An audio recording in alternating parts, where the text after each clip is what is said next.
हरे कृष्ण कृष्ण कृष्ण हरे हरे, हरे राम राम राम हरे हरे। शपाशद शिल प्रभुपाद की जय, शपाशद शिल गौर हरि की जय। हरे कृष्ण। तो हम लोग कल श्रवण कर रहे थे कि किस प्रकार कोई व्यक्ति जिसने जीवन भर बहुत सारा दान किया, पुण्य किया, उसको क्या करना पड़ा? निम्न योनि में जाना, सर्प योनि में जाना पड़ा। यानी किस योनि में जाना पड़ा? कीट बनना पड़ा, छिपकली योनि में जाना पड़ा है। ऐसा क्यों? बहुत दान पुण्य करने पर भी गिरगिट योनि में जाना पड़ा। ये तो बड़े आश्चर्य की बात है। तो कल हम लोगों ने श्रवण किया, क्योंकि अभी जगत में देखा जाता है कि लोग दान पुण्य की और बड़ा विशेष लोगों का बड़ा आग्रह। ठीक है, दो चीज होती है, एक कर्म कांड के अंदर आता है दान पुण्य, और एक होता है भक्ति। ठीक है, भक्ति के अंदर हम दान दान शब्द यूज नहीं करते। कोई अगर व्यक्ति बोले मैं मठ में दान करता हूँ, मंदिर में दान करता हूँ, वैष्णव को दान करता हूँ, ठाकुर जी को दान करता हूँ, तो वो बहुत अहंकारी है, बहुत अभिमानी है। आप बोलोगे प्रभु जी आप क्या बात कर रहे हो, मैं तो भैया मंदिर में बहुत दान करता हूँ, है बहुत, मैं वृंदावन जाता हूँ, बाकी बिहारी में बहुत दान करता हूँ, बड़े बड़े मंदिरों में दान करता हूँ, जन्माष्टमी में दान करता हूँ, मैं तो वैष्णव को दान करता हूँ। तो जो व्यक्ति अगर ऐसा सोचता है तो फिर वो व्यक्ति गलत कर रहा है। अब हो सकता है आप लोगों के मन में थोड़ा संदेह हो जाए कि प्रभु जी ये गलत कैसे हो सकता है, दान करना कोई गलत थोड़ी ना होता है, वो भी ठाकुर जी को दान करना, वैष्णव को दान करना क्या गलत होता है? अच्छा, आप में से मुझे बताओ, क्या ठाकुर जी को, वैष्णवों को दान करना गलत होता है? कौन बोलेगा हाँ? बताइए, हैंड रेस कीजिए, कौन बता सकता है? सुधा त्यागी आप बोलो, इनकी आवाज ही नहीं आ रही ममता सती की। हरे कृष्णा प्रभु जी। हाँ जी। प्रभु जी दान नहीं किया जाता, उन्हें सेवा की जाती है उनकी। हाँ ठीक है, म्यूट कर दो सबको। अनीता यादव जी माइक ऑफ करो अपना। तो इन्होंने बड़ा सुंदर सही बताया, भक्ति जगत में हम दान शब्द यूज नहीं करते। दान मतलब, जो दान देता है वो कौन होता है? दाता होता है। और जिसको देता है वो कौन होता है? भिखारी होता है। ऐसा ही होता है ना? अगर आप दान दे रहे हो मतलब आप दाता हो गए, आप दान दाता हो गए। और जिसको दे रहे हो वो कौन है? दान को ग्रहण करने वाला, यानी भिखारी। तो इसका मतलब आप वैष्णवों को, ठाकुर जी को दान कर रहे हो, मतलब ठाकुर जी वैष्णव भिखारी हो गए, है ना? क्योंकि दान देने वाले का हाथ क्या रहता है? ऊपर रहता है। और दान वाले का हाथ कैसा रहता है? नीचे और खुला हुआ रहता है, मांगने वाली पोजीशन में। इसका मतलब ठाकुर जी हमारे दान के भूखे हैं, वैष्णव भक्त लोग हमारे दान के भूखे हैं, है ना? इसका मतलब क्या हुआ कि दानी बड़ा हो गया, दानी तो होता ही बड़ा है, और ठाकुर जी और भक्त तो क्या हो गए? छोटे हो गए। ऐसा है? ऐसा बिल्कुल भी नहीं है। तो फिर एक्चुअल क्या है? हम क्या करें? हम तो मंदिरों में दान करते हैं, वैष्णव को दान करते हैं, मठ में दान करते हैं, जन्माष्टमी इत्यादि बड़े बड़े उत्सव मनाते हैं, सब में अच्छा अच्छा दान करते हैं। फिर कैसे आप कह सकते हो कि दान नहीं करना चाहिए? हाँ, तो हम जो भक्त लोग हैं हम दान नहीं करते, हम लोग यूज करते हैं सेवा। हम भगवान के दास हैं, हम भक्तों के दास हैं, इसलिए हम दान शब्द प्रयुक्त नहीं करते। हम क्या यूज करते? सेवा। इसलिए क्या कहते हैं? हमने मंदिर में सेवा दी, हमने ठाकुर जी की सेवा की, हमने भक्तों की सेवा की। तो हम सेवा ही शब्द प्रयुक्त करते हैं, दान शब्द प्रयुक्त नहीं करते। इसलिए आप लोग देखना, जो संप्रदाय वाले जो भी मठ मंदिर होंगे उनके अंदर लिखा रहेगा सेवा पात्र, कभी भी वहां पर दान पात्र नहीं लिखा होगा।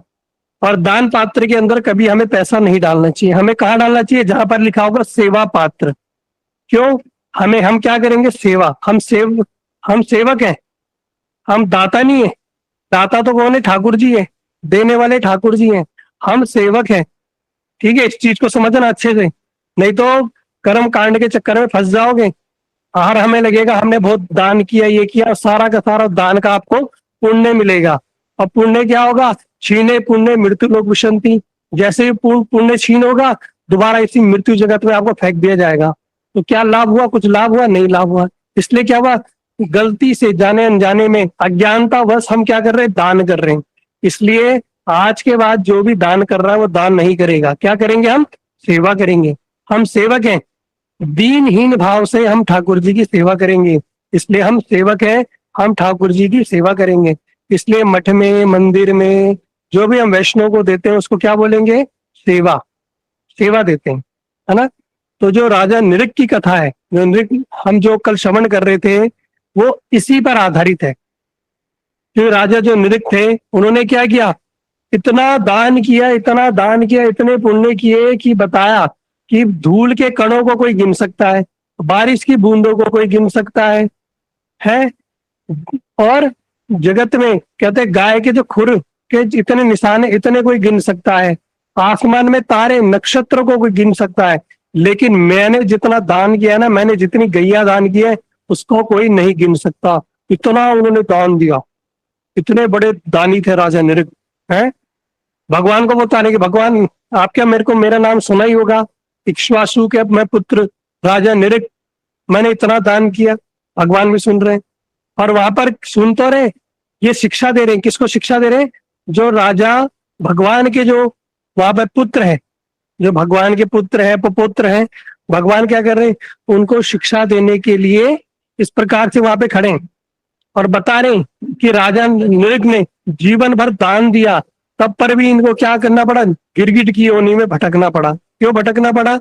कल हम लोगों ने श्रवण किया कि राजा नृग ने एक बार गैया दान कर रहे थे, तो एक गैया दान करने के बाद एक ब्राह्मण के पास थी, वो गैया रस्सी से खुलकर दोबारा राजा के पास पहुंच गई और राजा ने क्या किया? दोबारा उसको संकल्प करके उसको दोबारा दान दे दिया। बस। अब एक बात बताओ, इसमें क्या राजा की गलती? क्या राजा को पता था कि एक वही गाय है जिसको मैंने दान दिया? वो गाय तो खुद खुल के आई और खुद उनके दूसरी गैयाओं के साथ मिल गई और राजा ने क्या किया? उसको दोबारा दूसरी गैयाओं के साथ दान दे दिया। क्या इसमें राजा की गलती थी? नहीं थी। लेकिन क्योंकि ये सब कार्य क्या हुआ? जाने अनजाने में हुआ। सारा कार्य जो हुआ जाने अनजाने में हुआ। लेकिन जाने अनजाने मर पर होने पर भी इस कर्म कांड के अंतर्गत इस भौतिक जगत में गलती जाने हो अनजाने में हो, उसका पाप आपको भोगना ही पड़ेगा। सोचो, बेचारा राजा जिसको पता ही नहीं था कि मैंने गैया दान दे दी, क्या उसकी भावना गलत थी? नहीं, राजा की भावना भी अच्छी थी, उसका दान की प्रवृत्ति भी थी, वो दान भी करता था, सब कुछ अच्छा था। इतना पर होने पर भी राजा को क्या हुआ? राजा को श्राप भोगना पड़ा, है ना। इसलिए भैया दान की इस जगत में कर्म कांड की गति, हमें पाप भी भोगना पड़ेगा। अगर हम कुछ पुण्य करना चाह रहे हैं, कुछ सेवा करना चाह रहे हैं, गलती से हमसे कुछ ऐसी चीज हो गई, उसका भी हमें पाप भोगना पड़ेगा। जैसा कि मैंने आप लोगों को बताया, एक व्यक्ति को बड़ा कष्ट भोगना पड़ा, उसके परिवार में सारे के सारे जो वंश था समूल नष्ट हो गया, एक व्यक्ति का परिवार नष्ट हो गया। जब वो व्यक्ति बड़े बड़े एस्ट्रोलॉजरों के पास पहुंचा तो उसने पूछा कि ऐसा क्या हुआ कि मेरा पूरा परिवार नष्ट हो गया और मैंने कभी जीवन भर कभी पाप नहीं किया, मैंने किसी का दिल नहीं दुखाया, मैंने हमेशा दान पुण्य किया, मैंने भैया हमेशा पूजा पाठ किया, और कि मेरे साथ ऐसा क्यों हुआ? तो बड़े बड़े एस्ट्रोलॉजर जो थे, जो भविष्यवक्ता थे, उन लोगों ने जो थे माने हुए, उन लोगों ने जब उसका भविष्य देखा तो बताया कि पूर्व में उसने बहुत दान पुण्य तो किया, उसने एक हॉस्पिटल खुलवाया था। उस हॉस्पिटल में क्या होता था? लोगों को इलाज होता था, फ्री में इलाज होता था, है ना। और एक व्यक्ति था जो मरणासन अवस्था में था, जो कहीं से भाग के आया था और मरने की स्थिति पे था, उसको उठा के ले गए, उसको बढ़िया हॉस्पिटल में स्वस्थ किया, खिलाया पिलाया, फल खिलाया, जूस पिलाया, बढ़िया स्वस्थ किया। और उस व्यक्ति ने क्या किया? स्वस्थ होने के बाद बम ब्लास्ट किया। वो आतंकवादी था। अब उस आतंकवादी ने जो बम ब्लास्ट किया, जो लोग मारे गए उसके द्वारा मारे गए, लेकिन अब जो मारे गए उसको ठीक करने वाला, उसको हॉस्पिटल का चलाने वाला है, उसको दवाई दे, सबको ही पाप भोगना पड़ेगा। ये शास्त्र कहते हैं, ये मैं नहीं कह रहा। कल भी मैंने बताया, कोई व्यक्ति अगर मांस खा रहा है तो मांस खाने वाले को ही पाप नहीं लगेगा, क्योंकि बेचने वाला बोलेगा नहीं भैया मैं तो बेच रहा हूँ, बनाने वाला बोले भाई मैं तो बना रहा हूँ, खरीदने वाला बोले भैया मैं तो खरीद रहा हूँ, लाने वाला बोले मैं तो ला रहा हूँ, मुर्गी पालन वाला बोले भाई तो मैं तो पाल रहा हूँ। भैया नहीं, सबको ही पाप भोगना पड़ेगा, मिल के पाप भोगना पड़ेगा। एक मुर्गी मरी, बनाने वाला, खाने वाला, मारने वाला, बेचने वाला है, उसको पोषण करने, सबको ही बराबर बराबर पाप भोगना पड़ेगा, ऐसा मत समझना सबको ही पाप का हिस्सेदारी मिलेगी। ये क्या है, ये सिद्धांत है, यही सिद्धांत है। तो इसी सिद्धांत के अनुसार सबको पाप भोगना पड़ता है। तो राजा जो निऋक्त थे उनसे क्या गलती हुई, सिर्फ और सिर्फ जाने अनजाने में क्या गलती हुई कि उन्होंने एक गाय जो दान देती थी उसको दोबारा दूसरे ब्राह्मण को दान दे दी, और दोनों ब्राह्मणों में लड़ाई हो गई। दोनों उस पर अपना अधिकार जमाने लगे। जब वो दोनों राजा के पास पहुंचे तो राजा ने भैया दोनों को समझाने की कोशिश की कि क्या करो, तुम गाय ले लो, तुम गाय ले लो, मैं तुम्हें एक दूसरी गाय दे देता हूँ, दूसरी गाय देता हूँ। बात इतनी बढ़ गई कि राजा दोनों लोगों को 1 लाख गाय देने को तैयार था, 1 लाख गाय। लेकिन दोनों ब्राह्मण बड़े हठी ब्राह्मण थे, दोनों माने नहीं। जब उन्होंने देखा कभी राजा उससे बोल रहा है कभी मेरे से बोल रहा है, तो वो बड़े क्रोधित हुए और उन्होंने बोला राजा, ओ राजा, तो बड़ा रंग बदलता है, कभी बोलता है कि हम मुझसे बोलता है कि गाय उसको दो, तो कभी तुम उसको बोलता है गाय मुझे दे दो, है तो इस प्रकार कार्य कर रहा है। तो जा, ये गिरगिट की तरह जो रंग बदल रहा है, जा गिरगिट योनि को प्राप्त हो जा। इस प्रकार उन्होंने क्या किया, राजा को श्राप दे दिया। अब जब राजा को श्राप क्या करना पड़ा, राजा को श्राप भोगना पड़ा। कैसे भोगना पड़ा, राजा को जो अगला जन्म हुआ, राजा की जब वो यमदूत के पास पहुंचे, यमलोक के पास पहुंचे, यमराज ने जब उनका देखा खाता खोला, यमराज ने कहा भैया इतना बड़ा पुण्य आत्मा अब मेरे समक्ष क्या कर रहा है।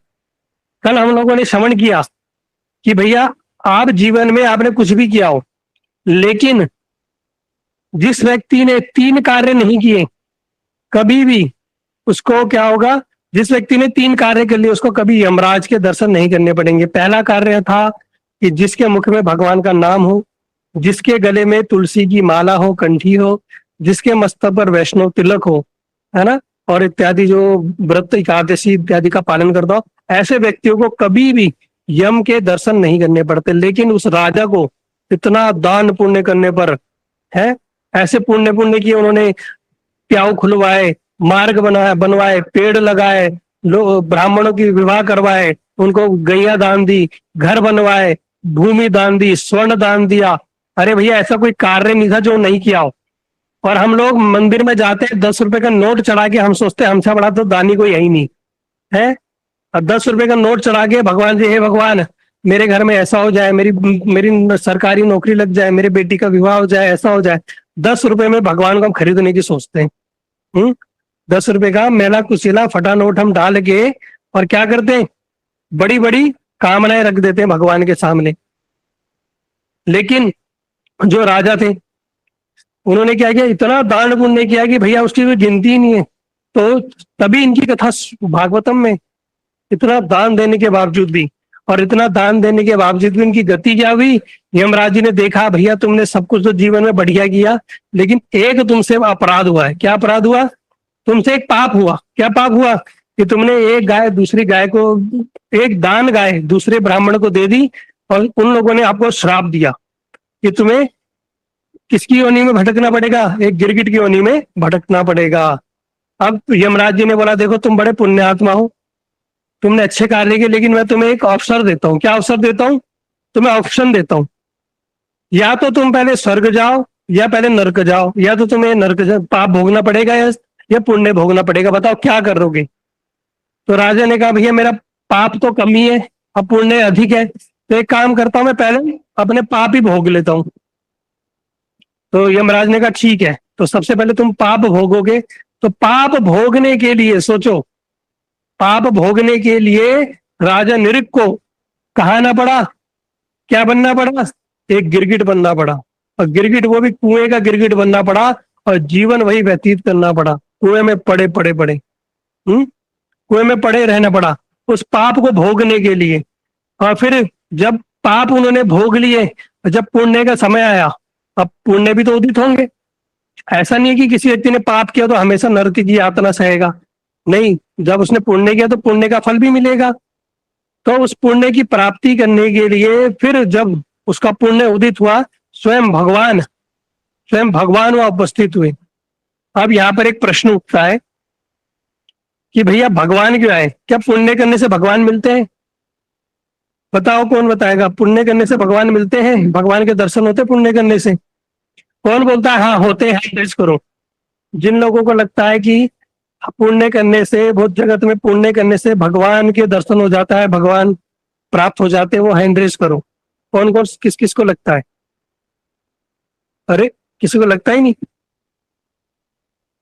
ठीक है, अच्छा किस किस को लगता है कि भैया पुण्य करने से भगवान नहीं मिलते, वो हैंड रेस करना।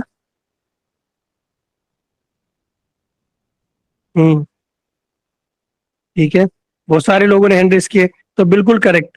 तो यहाँ पे बता रहे हैं कि पुण्य करने से कभी भगवान की प्राप्ति नहीं होती। फिर ऐसा क्या हुआ, जो राजा नृप थे उनको साक्षात भगवान के दर्शन हुए।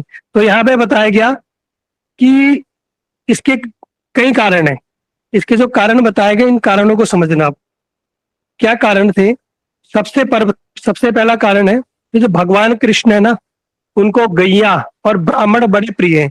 नमो ब्राह्मण देवाय गौ ब्राह्मण हिताय च जगत हिताय कृष्णाय गोविंदाय नमो नमः। तो गैया ब्राह्मण अति प्रिय हैं। जो राजा थे उन्होंने जीवन भर किसके लिए कार्य किया? गैयाओं के लिए, गैयाओं की बड़ी सेवा की, है ना। और क्या किया? उनको चांदी के खुर, उन पे खुर पे चांदी मण के, सींग पे सोना मण के, और ब्राह्मणों को दान दिया। ब्राह्मणों को बड़ा प्रेम करते थे, इसलिए उनका क्या हुआ, भगवान उनसे बड़े प्रसन्न हुए। दूसरा कारण था, जब उनको श्राप दिया गया, जब राजा को श्राप दिया गया दोनों ब्राह्मणों द्वारा, तो राजा ने दोनों ब्राह्मणों के पैर पकड़ लिए और दोनों ब्राह्मणों से क्षमा मांगी कि राजन एक बात बताओ। दोनों ने राजा ने बोला ब्राह्मणों से कि ब्राह्मण देव एक बात बताओ, मैंने जीवन भर मैंने कभी कोई गलत कार्य नहीं किया, और ये जो कार्य हुआ ना, ये जाने अनजाने में हुआ, इसमें मेरी कोई रुचि नहीं थी, तब पर भी मुझे श्राप भोगना पड़ रहा है। तो आप क्या कृपा करके मुझे क्षमा करेंगे? तो राजा ने क्या किया? प्रार्थना की है। राजा ने प्रार्थना की, और प्रार्थना करने के बाद उनसे बोला कि आप क्या करो, मुझे क्षमा करो। तो दोनों जो ब्राह्मण थे ना, उन दोनों ब्राह्मणों ने बोला ठीक है, हम तुम्हें श्राप तो हमने दे दिया, श्राप तो हम वापस नहीं ले सकते, लेकिन हाँ तुम्हें क्या होगा, भगवान की अवश्य ही प्राप्ति होगी। तो दोनों ब्राह्मणों ने आशीर्वाद दे दिया कि तुम्हें भगवान के चरण कमलों की प्राप्ति भी होगी। दूसरा का तीसरा सबसे इंपॉर्टेंट कारण, इसको अच्छे से आप लोग, राजा के पास एक बार एक ब्राह्मण आया था। तो ब्राह्मण ने संकल्प कराया कि मुझे जो वस्तु संकल्प करके दोगे आप देनी पड़ेगी।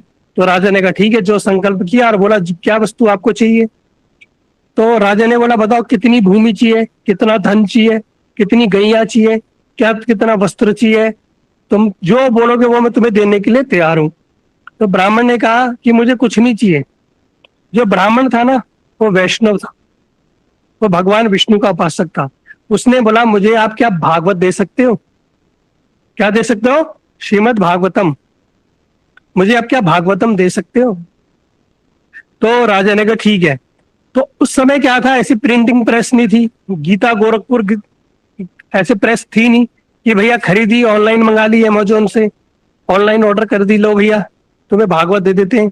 ऐसी कोई फैसिलिटी थी नहीं। उस समय क्या होता था, अगर किसी को कोई भागवत देनी होती थी तो कैसे दी जाती थी? उसको ब्राह्मणों को बुलवा के ताल पत्रों पे, जो वैदिक पुराने ग्रंथ से लिख के पत्रों पे, उसको तब जाके वो भागवत दान दी जाती थी। और उस भागवत को दान देने के लिए कई समय लगता था, क्योंकि वो सारी की सारी भागवत के जो श्लोक कथाओं को लिपिबद्ध करके लिख के तब जाके वो क्या करते थे, दान दिया जाता था। बड़ा लंबा प्रोसेस था। तो राजा ने क्या किया, बहुत सारे ब्राह्मणों को लगाया, उस ब्राह्मण वैष्णव की इच्छा को, या उसका जो जो वो चाहता था उसको प्रदान करने के लिए राजा ने क्या किया, संकल्प करके उसको क्या दी, श्रीमद् भागवतम दान दी, है ना। तो श्रीमद् भागवतम दान दी, तो जो ब्राह्मण वैष्णव थे बड़े प्रसन्न हुए। तो आप लोग जानते होंगे कि भगवान और भगवान की जो कथा और भगवान में कोई अंतर नहीं है। भगवान का नाम, तुलसी, गंगा, हरि कथा, ये सब एक ही स्वरूप है। भगवान का नाम, हरि कथा, तुलसी, गंगा, श्रीमद् भागवतम, ये सब एक ही स्वरूप है। तो उन्होंने क्या किया, ब्राह्मण को भगवान ही दिए। तो इस कारण जो ब्राह्मण बड़ा प्रसन्न हुआ, और क्या हुआ, उन्होंने दान, क्या दान दिया, क्या दी, श्रीमद भागवतम दी, मतलब कथा का दान किया। जो व्यक्ति कथा का ध्यान दान करता है ना, भगवान साक्षात उसको दर्शन देते हैं। इसलिए जो व्यक्ति अपने घर में भागवत वो कराता है ना, भागवत सप्ताह कराता है, तो भगवान उसको अवश्य ही दर्शन देते हैं, क्योंकि वो क्या करा रहा है, कथा का दान करा रहा है। लेकिन इसमें भी एक विशेष बात है, लोग कथा तो कराते हैं, लेकिन कथा कहाँ कहाँ कराते हैं, अवैष्णव के मुख से करवाते हैं। लेकिन शास्त्र में बताया गया, अवैष्णव मुखोदगीनम पूतम हरि कथा अमृतम श्रवणम नैव कर्तव्यम सर्पोचिष्ट यथापय। एक से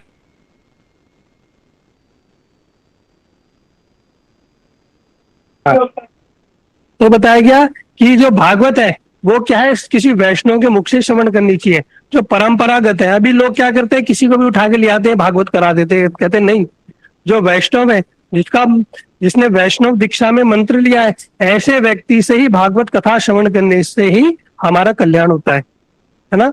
तो भगवान को साक्षात क्यों दर्शन पर देने पड़े, क्योंकि राजा ने उस वैष्णव को प्रसन्न किया, और वैष्णव को क्या दी, श्रीमद भागवतम दान दी। उस दान के स्वरूप वो बड़ा वैष्णव प्रसन्न हुआ, और भगवान ने साक्षात उसको दर्शन दिए। और जब भगवान ने उनको दर्शन दिए, राजा निरुक्त बड़े प्रसन्न हुए।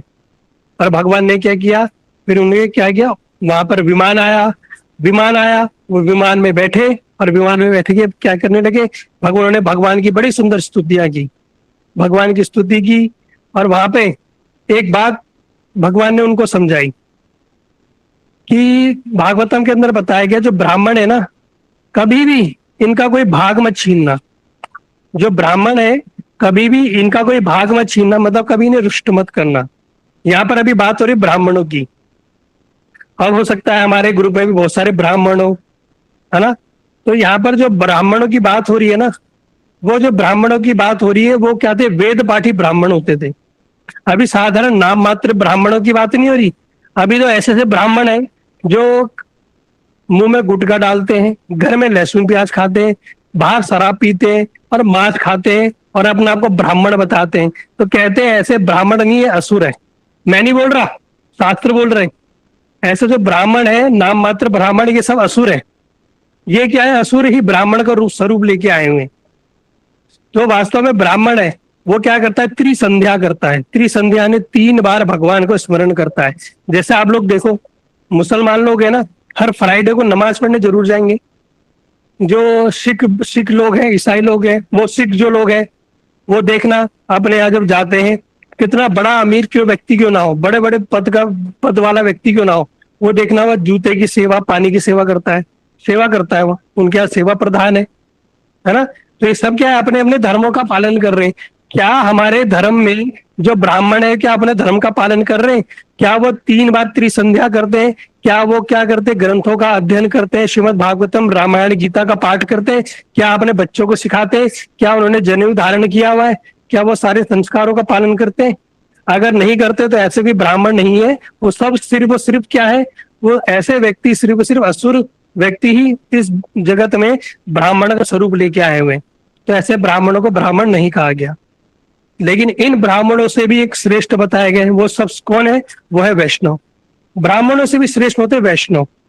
विष्णु उपासते इति वैष्णव। जो वैष्णव लोग हैं वो ब्राह्मणों से श्रेष्ठ है। अगर कोई शूद्र कुल में भी जन्म है, कि वह विप्र कृपया नासी शूद्र कहने ने जय कृष्ण तत्व वेता से ही गुरु है। अगर कोई व्यक्ति शूद्र है, निम्न कुल में भी जन्म हुआ है, और वो अगर विष्णु दीक्षा में मंत्र ले तो वो ब्राह्मणों से भी श्रेष्ठ है। अगर कोई व्यक्ति शूद्र है, निम्न जाति में भी उसका जन्म हुआ है, और किसी गुरु पद आश्रय करके वो हरिनाम कर रहा है, और उसने ब्राह्मण दीक्षा ले ली, तो वो ब्राह्मणों से भी श्रेष्ठ है, क्योंकि वो क्या कर रहा है, भगवान का भजन कर रहा है। तो इसलिए ये जो कथा है, इस कथा को अगर आप समझोगे तो इस कथा का जो सार है वो निकल के आता है कि हमें कर्म कांड के चक्कर में नहीं पड़ना। इसमें अगर गलती से हमसे कोई दोष हो गया तो हमें उसका पाप भी भोगना पड़ेगा। गलती से अगर हमारी से कोई त्रुटि हो गई तो हमें पाप भोगना पड़ेगा। उस किसका? उस जो भी हम कार्य कर रहे थे, हमें लग रहा है हम पुण्य कर रहे हैं, हम बढ़िया काम कर रहे हैं, लेकिन गलती से कुछ गलती हो गई तो उसका हमें दंड भी भोगना पड़ेगा। लेकिन भक्ति जगत में ऐसा नहीं है। भक्ति जगत में ऐसा नहीं है। भक्ति जगत में कोई मन में विचार ही भक्तों की सेवा करूंगा, अरे मैं उनको प्रणाम करता हूँ, वो हमारा मार्गदर्शन करते हैं, वो हमारे गुरुदेव है। मैं घर में कथा कराऊंगा, मैं भक्तों को आमंत्रित करूंगा, मैं भक्तों सोच भी ले तो सोचने मात्र से ही भैया भगवान प्रसन्न हो जाते हैं। कभी कुछ करा नहीं, भक्ति जगत में तो इतना फायदे है ना। भक्ति जगत में कुछ गलत होने पर भी भगवान उसको क्षमा कर देते हैं, लेकिन कर्म कांड के अंदर उसको कर्म फल भोगना पड़ता है।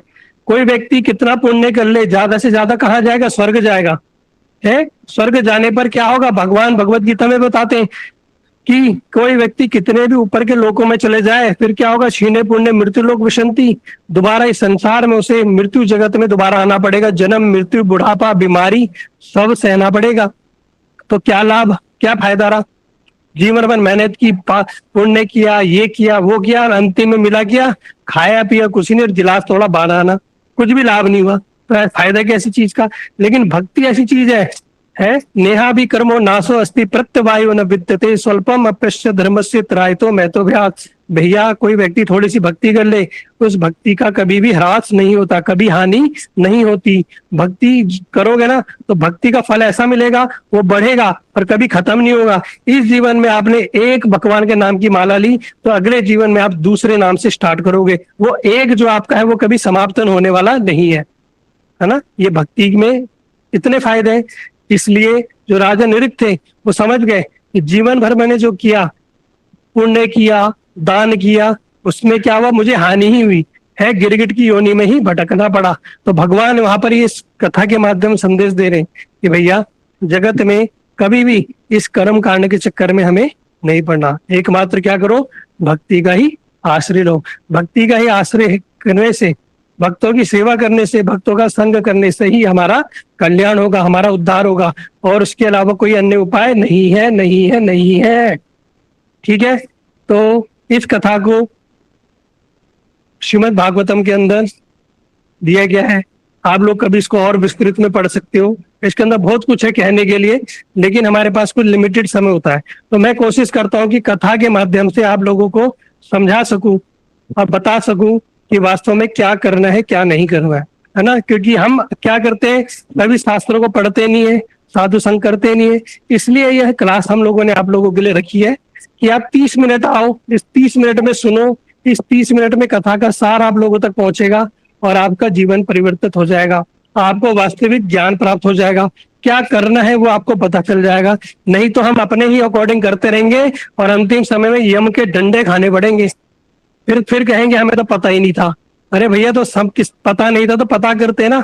भगवान ने तो बुद्धि दी है ना, हाथ पैर दिए ना, आंख दिए है, सब कुछ तो दिया है। इसका यूज करना तो हमें करना पड़ेगा, नहीं करना पड़ेगा। इसलिए जो व्यक्ति पुण्यवान है वही हरि कथा श्रवण करता है। जो पुण्यवान है, जिस पर भगवान की कृपा है, वही कथा श्रवण कर पाता है। बाकी सब लोग माया में पड़े रहते हैं, टीवी देखना, घूमना फिरना, दुनियादारी में पड़े रहते हैं और अंतिम में उनको यमराज के डंडे खाने पड़ते हैं और निम्न योनियों में भटकना पड़ता है। और कर्मों के अनुसार, उनके पूर्व कर्मों के अनुसार उनको निम्न योनियों में जा जाके कष्ट भोगने पड़ते हैं, है ना। इसलिए जब भी हमें अवसर मिले, समय मिले, जब हमें समझ आए कि वास्तव में भक्ति ही सर्वोपरि है ना, भक्ति ही सर्वोपरि है, सेवा ही सर्वोपरि है। इसलिए हम क्या करना चाहिए? सेवा करनी। मठ मंदिर हो, ठाकुर जी हो, हमें सेवा को ही प्रधान रखना है। ठाकुर जी की सेवा करना है, गुरु वैष्णव की सेवा करनी है। ठीक है, इसलिए में ही हमारा कल्याण होगा और इसी को करते करते हमें अपना जीवन यापन करना है। ठीक है, हम विश्राम देते हैं। वांछा कल्पतरुभ्यश्च कृपा सिंधुभ्यो पतितानां पावनेभ्यो वैष्णवेभ्यो नमो नमः। हरे कृष्णा। सभी को